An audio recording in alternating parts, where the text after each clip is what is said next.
Good evening mga ka-survey. It's me again, Anthony.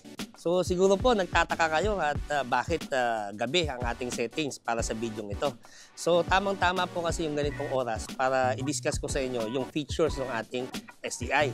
So yun po yung ating tinatawag na night vision mode or yung stellar camera niya. So malaking bagay po ito kung tayo magsusurvey, inabot tayo ng gabi, pwede tayo makapag-survey kahit madilim na. So mga ka-survey, tara, testingin natin. Okay? So punta po ako dito sa part na to, yung medyo madilim, no? So cameraman, kita mo naman, madilim, di ba? Okay. So ngayon po, activate lang natin yung laser ng ating SDI, no? Okay. Okay. So ayan po, makikita natin, no? Sa ating screen. Maliwanag na maliwanag, oh. Cameraman, no? Doon ako nakaka-focus. May nakikita ka ba sa part na yun? Ha? Wala, di ba? Wala. Okay. Pero dito sa screen natin, ng stellar camera natin or ating night vision, maliwanag na maliwanag. Parang araw. So, pwede rin natin i-zoom yan, no? Oh, kita mo? Ayan, no? Punta natin yan, no? Kaya dyan sa bandang madilim na sulok, oh. Uy! Teka lang. Parang may tao doon, ah. Uy! Engineer! Anong ginagawa mo dyan? Halika nga dito. Cameraman, bigyan mo nga ng mic to.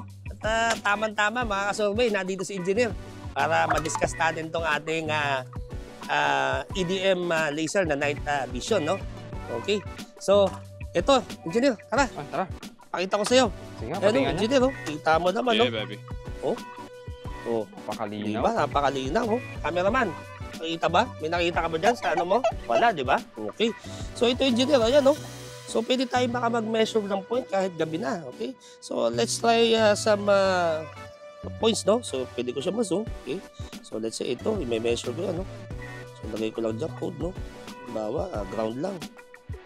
Okay? Uy!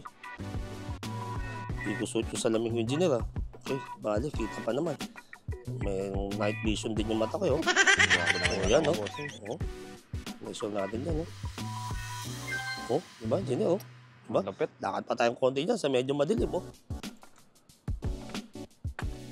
Kitang-kita yung laser sa dilim. Oh, yan, oh. Diba, oh. Yep. Oh, okay. Tignan natin yung ating, yung mga shot natin ng ground. Kung tumatama ba. Ayun, oh. Oh, tatlo. GG, oh. Straight light, diba? Engineer, diba? Sakong-sakong. Oh. Gata na gata rin yan. Ulit natin, no? Tingnan naman, Engineer, gaano kalupit yung SDI natin, no? Napakalinaw, wala na makita dito, eh.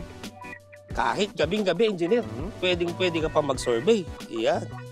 So, teka muna. Wait a minute. Ano kang SDI? Bakit yan ang gamit mo, Engineer? Nako bro. Nalobat SDI ko, bossing. Kaka-charge ko lang. Nakasampung relocation ako gamit yung SDI. Pang-concept ko na to. Wow, serious. Pero at least nakita mo, Engineer, di ba? By the way, yung stellar natin, yung night vision mode natin, wala ka na kailangan switch. Basta pag-on mo sa camera at paggabi, automatic magsuswitch yung iyong camera. Wala na ibang pipindutin? Night vision, wala na. Galing. So, very easy. Di ba? So, mga ka-survey, ayan. So, nakita niya naman at napakita rin natin kay Engineer. So, hindi pa pala niya nasubukan yung ating night vision. So, doon sa mga ka-survey natin na nakabili na ng SDI, so yan po, pwedeng-pwede niyo pong ma-maximize, no? Yung paggamit ng ating night vision mode. So, kahit po abutin kayo ng gabi, wala na po tayong aalalahanin. Pwedeng-pwede pa rin tayong makapag-survey using our night vision. So, doon sa mga hindi pa nakakakuha ng SDI, so ano pang hinihintay nyo? Tawag lang sa opisina. O Engineer, baka may gusto ka pang sabihin sa ating mga ka-survey. Wala na masasabi pa. Bili na kayo ng SDI. Okay, thank you.